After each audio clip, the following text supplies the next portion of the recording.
I said earlier today that I was going to post the video of the story that I wrote for my first recovery story. So here goes.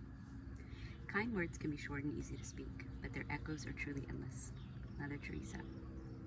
It would take 4.5 decades before I could try to understand this quote. Hey everyone, I'm Becca, and today I want to share with you the power of words and hope. Up until 4 years ago, my words, the ones I said to myself almost every day, went a little like this. Failure, loser, unloved, unlovable, useless, a non-entity, not enough, too much. I could keep going, but I think you get the drift. My words are far different today, but before we go there, let me take you back a bit. I'm the middle child of 4, and for most of my life, I was afraid. By the time I was 8, I'd gone through multiple traumas already, and every single one of them put me further and further into my own head. The more I did this, the easier it became to feel disconnected. I became a chameleon. I molded myself into others' ideas to try to keep the peace, to try not to be bullied. Stay silent, stay small, do what others want, be who they expect you to be. More unkind words I said to myself as year by year I fell deeper to sleep. I spent over 40 years not knowing my disconnection wasn't how others lived. It never occurred to me that most people didn't lose hours or weeks or days. I didn't know that when you look in a mirror, you should feel connected to your face. I grew up collecting trauma like a deck of playing cards, and at 16, I was already on pregnancy number 2 and emancipated. I was a baby with a baby, but absolutely no idea who I was. But I want to tell you about one of my turning points, and that was when for the 3rd time I was hospitalized. For the first time someone recognized me and they understood what was happening.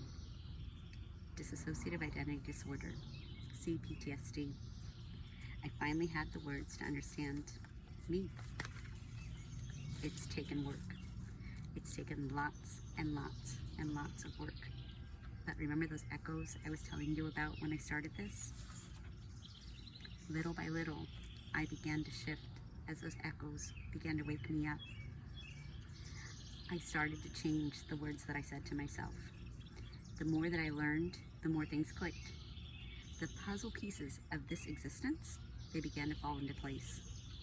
So I stopped surviving and I started living. I started to feel safe, and that has opened up the world to me. My shame and guilt started to fall away, and they've become replaced with joy and hope. And this has shifted the experiences in my life. By the time I went on a date with the guy who is now my husband, loving myself, well, it allowed me to recognize and accept the love that he was ready to provide. So as I prepare to wrap up my talk, I want to share a paraphrased version of a story that became another of my turning points.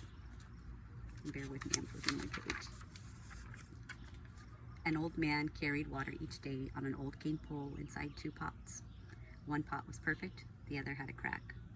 Each day on their return, the pot with the crack was only half full, his water spilling from his imperfection. After many years, the shame of his flaw got to him, and the pot asked the old man that why would he keep him? He would understand if he wanted to throw him away. He didn't deserve to be kept, broken as he was. The old man took him down the path and told him this time he should look out instead of down. He might be surprised.